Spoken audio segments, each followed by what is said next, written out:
Hello students, in this video we are going to discuss about air pollution in environmental science and sustainability subject. Air pollution is a very important question, right? So அதோடைய causes, effect and control measures of air pollution. So இதை தான் வந்து இந்த டாப்பிக்கில் வந்து பார்க்க போகிறோம். Air pollution அப்படின்றது நமக்கே தெரியும், டே டு டே லைஃப்பில் எல்லாத்தையுமே வந்து நம்ம வந்து பார்த்து தான் இருக்கோம். ஸோ ஏர் வந்து எப்படி பொல்யூட் ஆகுது, ஏர் பொல்யூஷனாக என்ன அப்படின்னா the presence of one or more contaminants. So என்னென்ன கண்டாமினன்ட்ஸ் அப்படின்னு எடுத்தோம்னா dust, smoke, mist, odour. So இது எல்லாமே வந்து ஏரில் கலந்துருச்சு அப்படின்னா ஸோ அதை தான் வந்து என்னன்னு சொல்கிறாங்க, ஏர் பொல்யூஷன் அப்படின்னு சொல்கிறாங்க. ஸோ தீஸ் ஆர் த கண்டாமினன்ட்ஸ் இன் த அட்மாஸ்பியரில் இது எல்லாமே ப்ரெசண்ட்டாக இருக்குது. So which are injurious to human and plant and animal. So இந்த மாதிரி எல்லாமே வந்து ஏரில் வந்து மிக்ஸ் ஆகிருக்கு அப்படின்னும் பொழுது கண்டிப்பாக அது வந்து ஹியூமனுக்கும் பிளான்ட்டுக்கு அனிமல்ஸ்க்குலாம் வந்து இன்ஜூரிஸ் வந்து ஏற்படுத்தும். ஓகே, ஸோ அடுத்தது வந்து பார்த்தோன்னா sources of air pollution. So air pollution எங்கேருந்தெல்லாம் உருவாகுது, எது மூலமாலாம் நமக்கு வந்து வருது அப்படின்னு பார்த்தோன்னா அதோடைய சோர்ஸ் என்ன அப்படின்னு பார்த்தோன்னா we have sources of air பொல்யூஷனே வந்து என்ன பண்ணியிருக்காங்க, ரெண்டு டைப்பாக பிரிச்சிருக்காங்க. First one natural sources, second one is manmade activities. So natural sources அப்படின்றது எதெல்லாம் சொல்லலாம் அப்படின்னா வல்கானிக் எரப்ஷன் வந்து நடக்கும் இல்லையா, ஸோ தீக்குழம்புலாம் வரும். ஸோ அதனாலேயும் வந்து ஏர் பொல்யூஷன் வந்து அக்கர் ஆகும். ஏன்னா அது எரியும் பொழுது அதுலேருந்து வரக்கூடிய அந்த புகை அதெல்லாமே வந்து என்ன பண்ணும், ஏர் பொல்யூஷனை வந்து உண்டு பண்ணும். மீத்தேன் ரிலீஸ் ஆகிறது. அடுத்தது carbon monoxide by plants and animals, natural gas, ozone, UV rays, இது எல்லாமே வந்து நேச்சுரல் சோர்சஸ். ஸோ இது மூலமாலாம் நமக்கு வந்து ஏர் பொல்யூஷன் வந்து வரும். நெக்ஸ்ட்டு மேன்மேட் ஆக்டிவிட்டீஸ் வந்து எடுத்துக்கிட்டோம் அப்படின்னா ஃபியூயல்ஸை வந்து பேர்ன் பண்ணுறது, டீஃபாரஸ்டேஷன், மரத்தெல்லாம் வந்து வெட்டுறதாலையும் வந்து ஏர் பொல்யூஷன் வரும். Then mining, sewage, fertilisers, so இதெல்லாம் நம்ம பண்ணும்பொழுது கண்டிப்பாக ஏர் பொல்யூஷன் வந்து அக்கர் ஆகும். ஓகே, ஸோ நெக்ஸ்ட் ஒன் வந்து பார்த்தோன்னா classification of air pollutions. So classification of air pollutions வந்து என்ன பண்ணுறாங்கன்னா ரெண்டு டைப்பாக வந்து பிரிக்கிறாங்க. One is primary air pollutant and second one is secondary air pollutant. So primary air pollutant அப்படின்றது என்னது, டைரெக்டாக அட்மாஸ்பியர்லேருந்து வந்து எமிட் ஆகுறது. ஓகேவா, ஸோ அதை தான் வந்து என்னென்னு சொல்கிறாங்க, பிரைமரி ஏர் பொல்யூட்டன்ட் அப்படின்னு சொல்கிறாங்க. இதுக்கு எக்ஸாம்பிள்ஸ் வந்து என்ன சொல்லலாம், CO, NO, SO2. ஸோ இது எல்லாமே வந்து primary air pollutants. And second one வந்து பார்த்தோன்னா secondary air pollutants. So secondary air pollutants அப்படின்றது பிரைமரி ஏர் பொல்யூட்டன், அதாவது ஏற்கனவே நம்ம பார்த்தோம் இல்லையா, அந்த primary air pollutant may react with one or another or with basic components of air. So basic components of air கூடவோ இல்லை பிரைமரி பொல்யூட்டன் இன்னொரு பிரைமரி பொல்யூட்டன்ட்டோட வந்து மிக்ஸ் ஆகும்போதோ ஸோ என்ன ஆகும்னா ரியாக்ட் ஆகும். ஓகேவா, ஸோ அதனால் வந்து நமக்கு ஏர் வந்து பொல்யூஷன் ஆகும். ஸோ இது எப்படிலாம் வந்து உருவாகுது, so what is the causes and their effect of air pollutant source அப்படின்னு பார்த்தோன்னா ஒரு 5 டாபிக்ஸ் வந்து நான் எடுத்திருக்கேன். ஓகேவா, ஸோ 5 டாபிக்ஸில் எதனாலலாம் நமக்கு வந்து ஏர் பொல்யூஷன் வந்து அக்கர் ஆகுது அப்படின்றது வந்து அதோடைய காசஸ் என்ன அப்படின்றத நம்ம வந்து டிஸ்கஸ் பண்ணலாம். அதில் ஃபர்ஸ்ட் டாபிக் எதை எடுத்திருக்கேன் அப்படின்னா கார்பன் மோனாக்சைடு. ஸோ அதை வந்து CO சொல்லிட்டு அப்ரிவேட் பண்ணியிருப்பாங்க இல்லையா. ஸோ கார்பன் மோனாக்சைடு அப்படின்றது ஒரு கலர்லெஸ். ஸோ அதுக்குன்னு வந்து கலர்ஸ்லாம் வந்து பர்டிகுலராக இருக்காது. ஸோ அது வந்து ஒரு ஆர்டர்லெஸ் கேஸ் அப்படின்னு சொல்லுவாங்க. It is poisonous to air breathing animals. So அனிமல்ஸுக்குலாம் வந்து இது வந்து கண்டிப்பாக வந்து ஒத்துக்காது. ஸோ நெக்ஸ்ட் வந்து பார்த்தோன்னா it is formed during incomplete combustion of carbon containing fuels. Okay, so carbon contain பண்ணியிருக்கிற ஃபியூயல்ஸை நம்ம வந்து கம்பஷன் பண்ணும்பொழுது அது வந்து இன்கம்ப்ளீட்டாக ஆகிடுச்சு அப்படின்னா கண்டிப்பாக அதுலேருந்து கார்பன் மோனாக்சைடு வந்து வரதுக்கு வாய்ப்பு இருக்குது. ஸோ இதோடைய ஈக்குவேஷன் படிப்பா 2C + O2 which gives 2CO. Okay, so next வந்து பார்த்தோன்னா இந்த கார்பன் மோனாக்சைடு வந்து வேறு யார் மூலமாலாம் வந்து உருவாகுது அப்படின்னா ஹியூமனாலையும் உருவாகும், அதாவது ஹியூமனுடைய ஆக்டிவிட்டீஸாலையும் வந்து உருவாகும். செகண்ட் ஒன் பார்த்தோன்னா அதோடைய ஹெல்த் எஃபெக்ட். ஸோ அதனால் என்ன ஹெல்த் எஃபெக்ட் வந்து வரும், கார்பன் மோனாக்சைடு வந்து ஏரில் வந்து மிக்ஸ் ஆகும் பொழுது so what are the health effect so we are facing அப்படின்னு வந்து நம்ம பார்க்கலாம். ஸோ அதில் ஃபர்ஸ்ட் ஒன் வந்து ஹியூமன் சோர்சஸ் எப்படிலாம் வருது அப்படின்னா ஃபயர்வுட், குக்கிங் பர்பஸ்க்காக நம்ம வந்து நிறைய மரத்துண்டுகள்லாம் வந்து எரிப்போம் இல்லையா. So firewood for cooking purposes. Next வந்து ஸ்மோக்கிங் வந்து பண்ணுறோம், ஸோ சிகரெட். ஸோ அது மூலமாலாம் வந்து நமக்கு கார்பன் மோனாக்சைடு வந்து ரிலீஸ் ஆகும். ஸோ அது ஏரில் வந்து மிக்ஸ் ஆகும்பொழுது we will get some health effect. So என்ன மாதிரியான ஹெல்த் எஃபெக்ட் வந்து நமக்கு வரும் அப்படின்னு பார்த்தோன்னா ஆக்சிஜனை வந்து ஃபுல்லாக வந்து பிளாக் பண்ணிவிடும் நம்மளுடைய பாடி செல்ஸ் அண்ட் டிஷ்யூஸ் அதுக்கு போகிறதுக்கான அந்த ஆக்சிஜனை வந்து ஃபுல்லாக வந்து பிளாக் பண்ணிவிடும். நெக்ஸ்ட் வந்து ஹெட்ஏக்ஸ் வரும், அனீமியா இருக்கும், கோமா, பிரெயின் செல்ஸ் எல்லாமே வந்து நமக்கு வந்து என்ன ஆகும்னா டேமேஜ் ஆகும். ஸோ ரொம்ப ஹெவியாக நமக்கு வந்து அந்த கார்பன் மோனாக்சைடை வந்து நம்ம வந்து ப்ரீத் பண்ணோம் அப்படின்னா ஃபைனலி வந்து டெத் வந்து அக்கர் ஆகும். ஓகேவா, ஸோ இதுதான் வந்து ஹெல்த் எஃபெக்ட். ஸோ நெக்ஸ்ட் வந்து பார்த்தோன்னா environmental effect. So environmental effect அப்படின்றது இட் இன்க்ரீசஸ் குளோப் டெம்பரேச்சர். குளோபில் இருக்கிற டெம்பரேச்சரை வந்து அதிகமாக இன்க்ரீஸ் பண்ணிடும் என்விரான்மெண்டல் எஃபெக்ட் அப்படின்னு எடுத்துக்கிட்டோம் அப்படின்னா. ஓகேவா, ஸோ இது வந்து first one. Okay, causes and effect. So எதாலலாம் நமக்கு வந்து ஏர் பொல்யூஷன் அக்கர் ஆகுது அப்படின்றதுக்கு ஃபர்ஸ்ட் ஒன் வந்து கார்பன் மோனாக்சைடை பற்றி நம்ம பார்த்தோம். ஸோ இதே மாதிரி ஒவ்வொரு சோர்ஸஸாக நம்ம பார்க்கும்பொழுது அதில் கார்பன் மோனாக்சைடோடைய டெஸ்கிரிப்ஷன் என்ன அப்படின்றது சொல்கிறோம். அடுத்தது ஹியூமனால் எப்படி வந்து கார்பன் மோனாக்சைடு வந்து ரிலீஸ் ஆகுதுன்றதை, அதை ஹியூமன் சோர்ஸஸாக அதை வந்து நம்ம எடுத்துப்போம். ஸோ இந்த கார்பன் மோனாக்சைடு ஏரில் வந்து அதிகமாக வர்றதால என்ன ஹெல்த் எஃபெக்ட் வரும், ஸோ இதை தான் வந்து நம்ம எல்லாத்துக்குமே வந்து பார்ப்போம். ஸோ செகண்ட் ஒன் வந்து எடுத்துக்கிட்டோம்னா நைட்ரஜன் டை ஆக்சைடு. ஸோ இதை வந்து NO2ன்னு சொல்லிட்டு அப்ரிவேட் பண்ணியிருப்பாங்க. நைட்ரஜன் டை ஆக்சைடு எப்படி இருக்கும் அப்படின்னா ரெட்டிஷ் ப்ரௌனில் இருக்கும். ஓகேவா. ஸோ அடுத்தது இது ஒரு இரிட்டேட்டிங் கேஸ் அப்படின்னு கூட சொல்லுவாங்க. So it gives photochemical gas. ஓகேவா. ஸோ நெக்ஸ்ட் வந்து பார்த்தோன்னா அட்மாஸ்பியரில் இது என்னவா வந்து கன்வெர்ட் ஆகும் அப்படின்னா it is converted into nitric ஆசிடாக வந்து கன்வெர்ட் ஆகும். அது வந்து HNO3 அப்படின்னு சொல்லுவாங்க.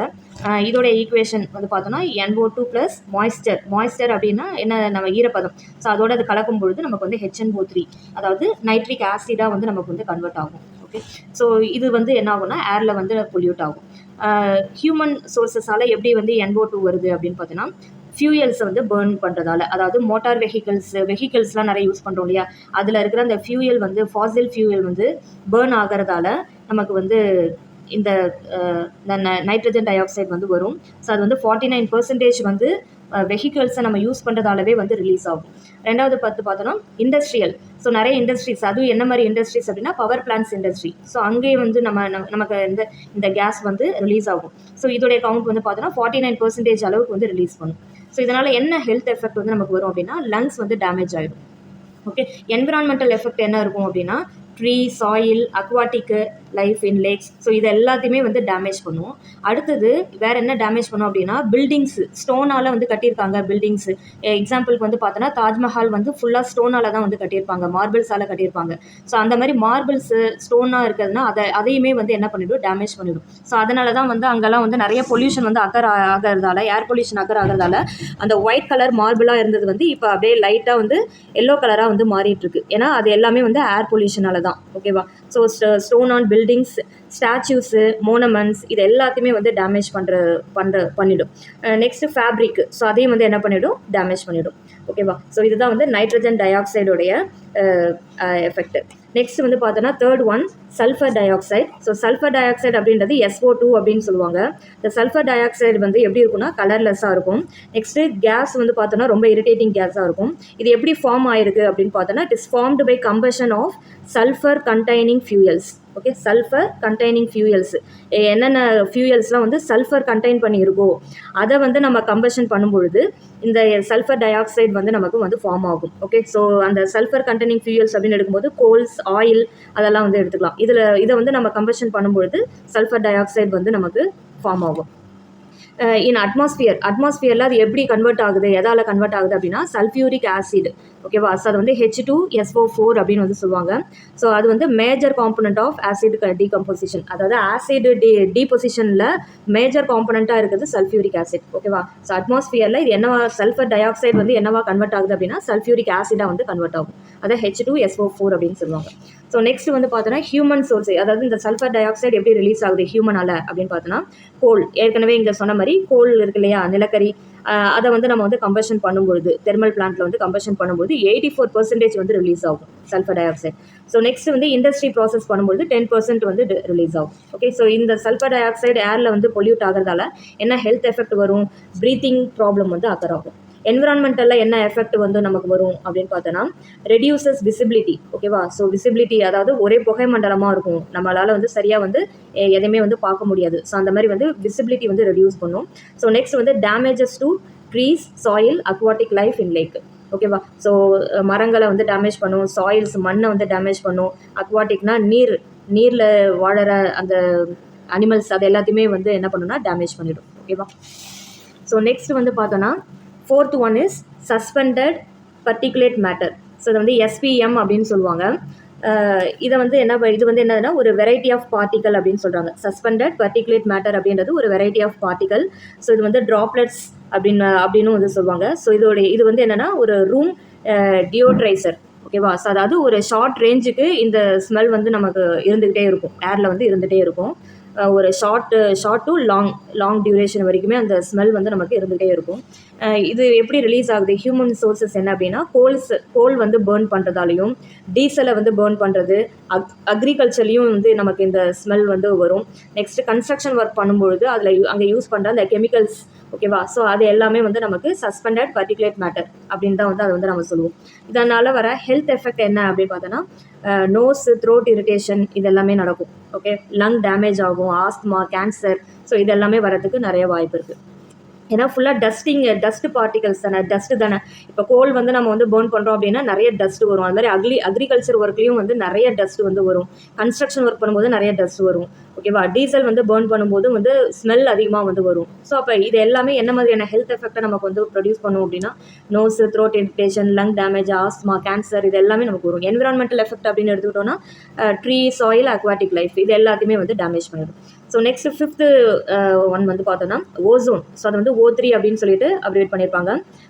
ஓசோன் உடைய எப்படி இருக்கும் அப்படின்னா it is the highly reactive gas அப்படின்னு சொல்லுவாங்க. இதுதான் இருக்கிறதுலே சீக்கிரமாக வந்து ரொம்ப அதிகமாக வந்து சீக்கிரமாக குயிக்காக ரியாக்ட் ஆகிற கேஸ் அப்படின்னு வந்து சொல்லுவாங்க. இது ரொம்ப இரிட்டேட்டிவாக இருக்கும்.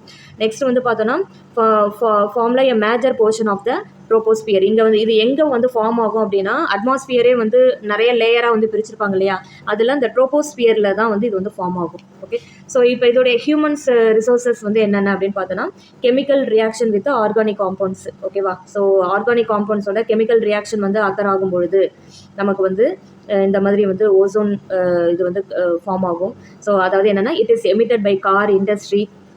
ஸோ இதுலேருந்துலாம் நமக்கு வந்து வரும். நெக்ஸ்ட் வந்து பார்த்தோன்னா ஹெல்த் எஃபெக்ட், என்னென்ன ஹெல்த் எஃபெக்ட் இருக்கும் அப்படின்னா ஸ்கின் கேன்சர் மோஸ்ட்லி வந்து, ஏன்னா ஓசோன் வந்து பாதிக்கப்பட்டது அப்படின்னாவே கண்டிப்பாக ஸ்கின் யூவி ரேஸ் வந்து அதிகமாக நம்ம மேலே வந்து படும். ஸோ அளவுக்கு அதிகமான யூவி ரேஸ் படும்பொழுது கண்டிப்பாக நமக்கு ஸ்கின் ஓரியன்டான ப்ராப்ளம்ஸ் வரும். ஸோ அதில் வந்து ஸ்கின் கேன்சர்.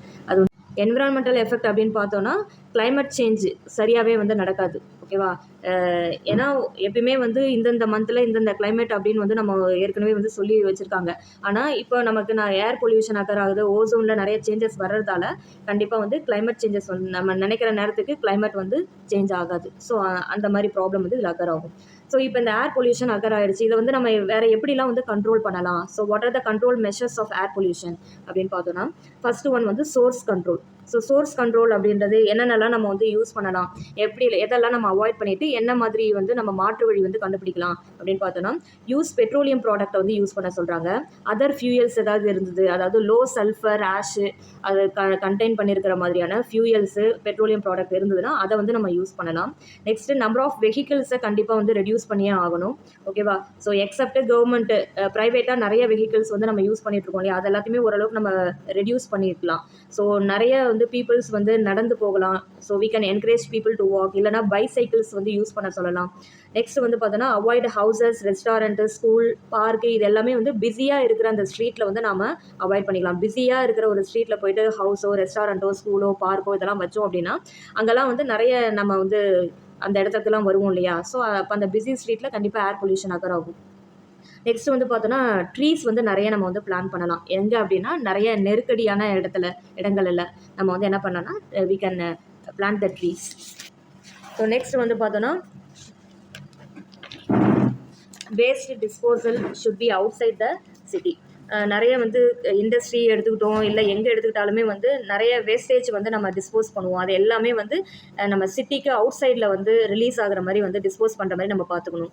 அடுத்தது எலக்ட்ரிக் வெஹிக்கிள்ஸ் வந்து நிறைய யூஸ் பண்ணிக்கலாம், ஓகேவா. ஸோ நம்ம நார்மல் வெஹிக்கிள்ஸ் யூஸ் பண்ணுறதை விட எலக்ட்ரிக் வெஹிக்கிள்ஸ் யூஸ் பண்ணோம் அப்படின்னா நமக்கு வந்து அந்த ஏர் பொல்யூஷன் ஆகிறத கொஞ்சம் கண்ட்ரோல் பண்ணிக்கலாம். ஸோ செகண்ட் வந்து பார்த்தோன்னா control measures in industrial centre. Industrial wise வந்து பார்த்தோன்னா எப்படி நம்ம கண்ட்ரோல் பண்ணலாம். கேஸ் எமிஷன் ரேட்டுன்னு ஒன்று இருக்குது, ஓகேவா. அதாவது ஒரு இண்டஸ்ட்ரியிலையும் எடுத்துக்கிட்டோம் அப்படின்னா இந்த அளவுக்கு கேஸ் தான் வந்து அட்மாஸ்பியரில் கலக்கணும், அதுக்கு மேலே கலந்தது அப்படின்னா கண்டிப்பாக அது வந்து இன்ஜூரியஸ் டு ஹெல்த் அப்படின்ற மாதிரி வந்து ஒரு கேஸ் எமிஷன் ரேட் வந்து கொடுத்துருப்பாங்க. அந்த எமிஷன் ரேட் வந்து கரெக்டாக மானிட்டர் பண்ணிகிட்டே இருக்கணும். So that we should be restricted. அது வந்து பார்த்தோன்னா கண்டினியூஸ் மானிட்டரிங் அட்மாஸ்பியர். கண்டிப்பாக அட்மாஸ்பியரை கண்டினியூஸாக அந்த இண்டஸ்ட்ரி வந்து மானிட்டர் பண்ணிகிட்டே இருக்கணும். ஸோ நெக்ஸ்ட் வந்து பார்த்தோன்னா equipments use to control air பொல்யூஷனை கண்ட்ரோல் பண்ணுறதுக்கு என்னென்ன மாதிரியான எக்யூப்மெண்ட்ஸ் வந்து நம்ம யூஸ் பண்ணலாம். அதில் ஒரு 4 எக்யூப்மெண்ட்ஸ் பற்றி பார்க்கலாம். First one is electrostatic precipitator. So இந்த மிஷின் என்ன பண்ணும் அப்படின்னா ஃபைன் பார்ட்டிகல்ஸை வந்து ரிமூவ் பண்ணும், ஓகேவா. அடுத்தது இது எப்படி ஆப்ரேட் ஆகும் அப்படின்னா, it is based on electrostatical principles. So அந்த பிரின்சிபல் யூஸ் பண்ணி தான் வந்து அதோடைய ஆப்ரேஷன்ஸ் வந்து இருக்குது. It removes finest dust. ரொம்ப ரொம்ப ரொம்ப மெல்லிய டஸ்ட்லாம் இருக்கும் இல்லையா, ஸோ அதை வந்து ரிமூவ் பண்ணுறதுக்கு நம்ம இந்த மிஷின் வந்து யூஸ் பண்ணுறோம். நெக்ஸ்ட் வந்து டஸ்ட்டை வந்து கலெக்ட் பண்ணதுக்கப்புறம் எப்படி வந்து அதை டிஸ்போஸ் பண்ணுது அப்படின்னா, it is collected the dust is removed by rapping or washing type based on its type. இதிலே வந்து 2 டைப் இருக்குது. ட்ரையில் ஒன்று இருக்குது, இன்னொன்று வந்து வெட்டு டைப் இருக்குது. ஸோ ட்ரை டைப்பாக இருந்ததுன்னா ரேப்பிங் பண்ணி அதை வந்து என்ன பண்ணுறாங்க, அந்த டஸ்ட்டை வந்து ரிமூவ் பண்ணுறாங்க. இதுவே வந்து வெட்டு டைப்பில் அந்த மிஷின் இருக்குது அப்படின்னா வாஷ் பண்ணிடுவாங்க. ஓகேவா. ஸோ அடுத்தது செகண்ட் எக்யூப்மெண்ட் என்ன அப்படின்னு பார்த்தோன்னா bag house filter. So bag house filter அப்படின்றது it consist of transparent screen. இதோட ஸ்க்ரீன் வந்து ரொம்ப டிரான்ஸியாக இருக்கும். இந்த ஸ்க்ரீன் வந்து எப்படி இருக்கும்னா பார்க்குறதுக்கு ஒரு பேக் மாதிரி இருக்கும். It filters the dust from polluted கேஸ்லேருந்து இருக்கிற அந்த டஸ்ட்டை வந்து ஃபில்டர் பண்ணும். ஓகேவா. ஸோ அடுத்தது என்ன பண்ணும் அப்படின்னா, அதை எப்படி டிஸ்போஸ் பண்ணும், dust is disposed of through some duct in the bag house filter. அந்த ஹவுஸ் ஃபில்டர்லேயே வந்து ஒரு சம் டக்ட் வந்து இருக்கும். ஸோ அது மூலமாக வந்து என்ன பண்ணுன்னா அந்த டஸ்ட்டை வந்து டிஸ்போஸ் பண்ணிடும். தேர்டு டைப் வந்து cyclone separator. So cyclone separator வந்து இதில் வந்து ஒரு என்ன சொல்கிறது, separate the air and dust. ஓகேவா. ஸோ ஃபேன் வந்து அதில் ரொம்ப ஃபாஸ்ட்டாக வந்து சுற்றிக்கிட்டே இருக்கும். ஓகேவா. ஸோ அந்த மிஷின்குள்ளே ஃபேன் இருக்கும், அது வந்து ரொம்ப ஃபாஸ்ட்டாக வந்து சுற்றிகிட்டே இருக்கும். ஸோ அது என்ன பண்ணும் அப்படின்னா, ஏரையும் டஸ்ட்டையும் வந்து செப்பரேட் பண்ணும். ஏரில் இப்போ டஸ்ட் இருக்குது அப்படின்னா அந்த சுத்தமான ஏரை வந்து நமக்கு வந்து என்ன பண்ணும், செப்பரேட் பண்ணி டஸ்ட்டையும் ஏரையும் வந்து செப்பரேட் பண்ணி காமிக்கும். Dust is sucked by vacuum cleaner. So அங்கே வந்து வேக்யூம் கிளீனர் இருக்கும் அதில், அந்த எக்யூப்மெண்ட்டில். அது என்ன பண்ணும், இந்த வேக்யூம் கிளீனர் அந்த டஸ்ட்டை வந்து அப்படியே உறிஞ்சி எடுத்துரும். நமக்கு அதுக்கான அவுட்புட் என்ன கிடைக்கும் அப்படின்னா, ஃப்ரெஷ் அண்ட் க்ளீன் ஏர் வந்து நமக்கு வந்து கிடைக்கும். Okay. So next last one வந்து பார்த்தோன்னா wet scrubber. So it is based on settlement process. So settlement ப்ராசஸை பேஸ் பண்ணி தான் வந்து இந்த மெக்கானிசம் வந்து இருக்குது. Tank with sprinkling water arrangement. Tank மாதிரி இருக்கும், அந்த டேங்க்கில் வந்து வாட்டர் வந்து ஸ்ப்ரிங்கிள் ஆகுற மாதிரி வந்து என்ன பண்ணியிருப்பாங்கன்னா அரேஞ்ச் பண்ணியிருப்பாங்க. The clean water absorbs the dust in the air. So அதில் வந்து க்ளீன் வாட்டர் வந்து இருக்கும் இல்லையா, அது வந்து என்ன பண்ணுன்னா ஏரில் இருக்கிற டஸ்ட்டை வந்து அப்படியே அப்சர்வ் பண்ணிக்கும். ஸோ ரிலீசஸ் த க்ளீன் ஏர். ஸோ அப்போது நமக்கு வந்து ஏர் வந்து என்ன ஆகிடுதுன்னா க்ளீன் ஆகிடுது. ஸோ அது அந்த அப்சர்வ்டு வாட்டர், அந்த டஸ்ட்டை வந்து அப்சர்வ் பண்ணுது இல்லையா, அந்த வாட்டரை வந்து திருப்பி வந்து என்ன பண்ணுறாங்கன்னா பியூரிஃபிகேஷன் ப்ராசஸ் மூலமாக திருப்பி அதை வந்து ஃபில்டர் பண்ணுறாங்க. ஓகே, பியூரிஃபை பண்ணுறாங்க. ஸோ இதுதான் வந்து ஏர் பொல்யூஷன்ஸை கண்ட்ரோல் பண்ணுறதுக்கு நம்ம யூஸ் பண்ணுற some of the equipments. Okay. So next வீடியோவில் உங்களுக்கு அடுத்த டாப்பிக்கோட நான் வந்து பார்க்குறேன். ஸோ இந்த டாபிக் உங்களுக்கு புரிஞ்சது. ஸோ ஒன்லி கீ பாயிண்ட்ஸ் மட்டும்தான் இந்த வீடியோவில் போட்டிருக்கேன். ஸோ அதனால் இந்த கீ பாயிண்ட்ஸை நல்லா பார்த்துட்டு போயிடுங்க. உங்கள் ஃப்ரெண்ட்ஸுங்களுக்கும் கண்டிப்பாக இந்த வீடியோ வந்து ஷேர் பண்ணிவிடுங்க. தேங்க்யூ.